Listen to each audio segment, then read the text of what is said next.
Have you ever wondered about who deserves to be in the top 23 of the NEL? Which players would end up getting eliminated? How would this affect the rest of the story? Continue watching this video to find out. In this video, I will not be giving the exact place of where each player belongs to, but I will be giving a range instead of where they will be placed after the last match between Bastard München and PXG. But before that, I will be mentioning the dark horses who might end up stealing a spot from the current top 23. First up, we have Igarashi, who is known to be the author's favorite character. With him being highlighted recently in the latest chapters, it's not a surprise if he somehow robs someone from a spot. People say that his role in this match is to get a card from Shido, and that might be the case. However, he hasn't gotten his backstory yet, so he might end up just getting an offer but not make it into the top 23. Next up, we have Jin Kiora, the player who was next up in line before Hiyori entered the match. With Jin Kiora potentially wanting revenge, he could potentially jump up as a wild card against PXG, whether he decides to team up with Kaiser or maybe even Isagi. With Hiyori solely going for the best striker during the current moment, this might lead to a curveball with Kiora working with Isagi to bump up his value. I wouldn't be surprised if one of these guys replace someone in the top 23 in order to spice things up. We will now be moving on to the players who might just barely make it to the top 23. First up, I have Fukaku in the list. We haven't really seen Fukaku shining like Gagamaru does, but that's for an obvious reason. I believe he ends up staying in the top 23 for the sake of Gagamaru having a substitute. If he does end up not having one, he's going to have to go crazy and play the whole 90 minutes for multiple games. Next up, I have Raichi still falling between these lines since I think his biggest matchup was in the match against the Ubers. Although he already shined, I think he's still going to have some crucial plays that will bring up his value enough to make it to the top 23. Lastly, I have Sendo going all the way down here despite his goal. You would think that he secured a spot somewhere in the middle with his 37 million yen offer. But the thing is that he doesn't have any more games to play, while a lot of the others below him do. With the values not so far off, I see them catching up to him. If you're enjoying this video so far, then don't forget to like this video and subscribe to let me know that you want more videos just like this. We will now be moving on to the top 20. First up, I have Reo. At this point, it seems like Reo and Nagi's value are just going to continue to drop down unless they decide to change it up in their match against FC Barca. I only see that happening though later on in the match. With this, his value might go up or down, which is pretty unstable. So, I decided to keep him around this range. If everything continues to fall apart, he might even drop down to the 21st spot. Next up, we have Tokimitsu and Zentetsu.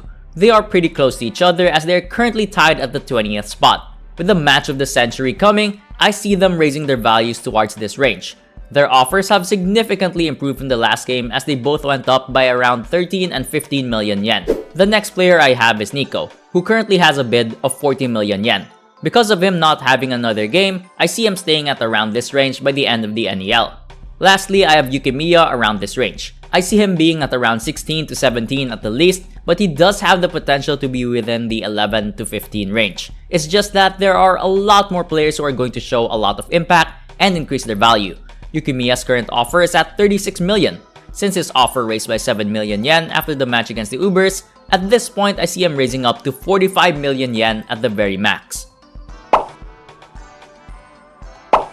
Moving on to the top 15, I have Nagi barely making it. If anything, he would be lucky to be within this range. Like I said a while ago, I just placed him here since he still has a chance to turn things around against FC Barca. The least he can do is to not let his value drop to at least have a chance of staying within this range with other players catching up to him. Nagi can be interchangeable with Yukimiya though. Next up, I have Corona and Gagamaru. I see them increasing their values with Corona helping Isagi once again, and probably Gagamaru blocking at least one of the shots of either Rin or Shido. The next player would be Hiyori. He is currently worth 20 million after his assist towards Isagi during the end of the match against the Ubers.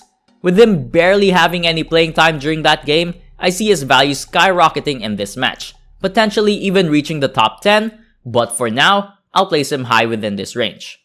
And lastly, I have Ryu within this range as well.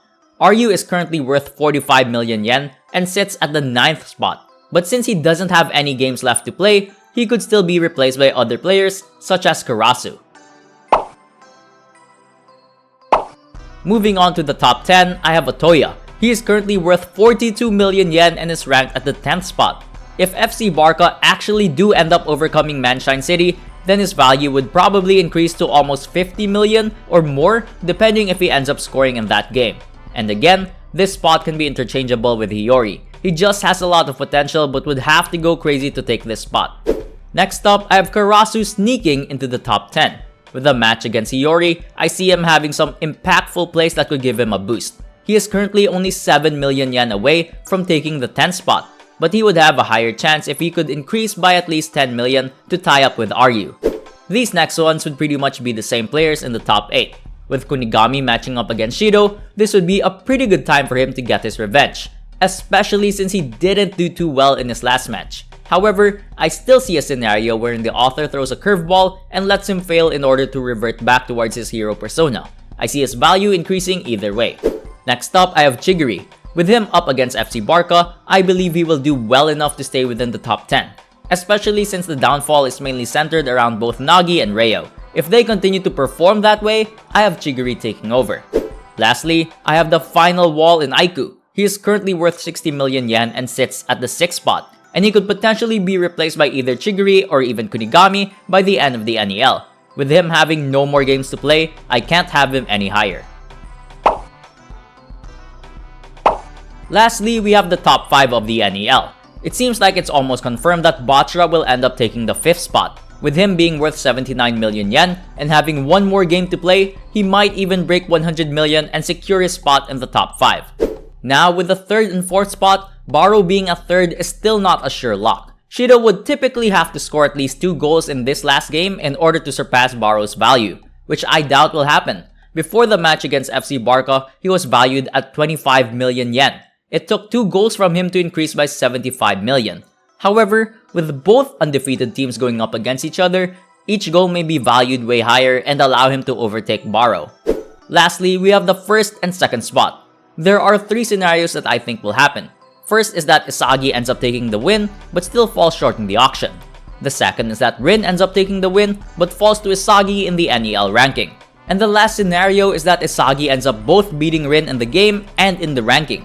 I do think that it is long overdue that Isagi beats Rin, so he's going to have to beat him in some way. I would like to hear your opinions on who would end up taking the number 1 spot in the NEL in the comment section below. Who do you think deserves to be a part of the top 23 in the Neo Egoist League? Are there any players who aren't in the current rankings but deserve to be in it? I hope you enjoyed this video, and if you have other what if ideas that you would like to see, let me know down in the comments. Have you ever wondered about what would have happened if the new Gen 11 joined bluelock? Check this video out right here. Don't forget to like and subscribe for more content just like this. Thank you for watching.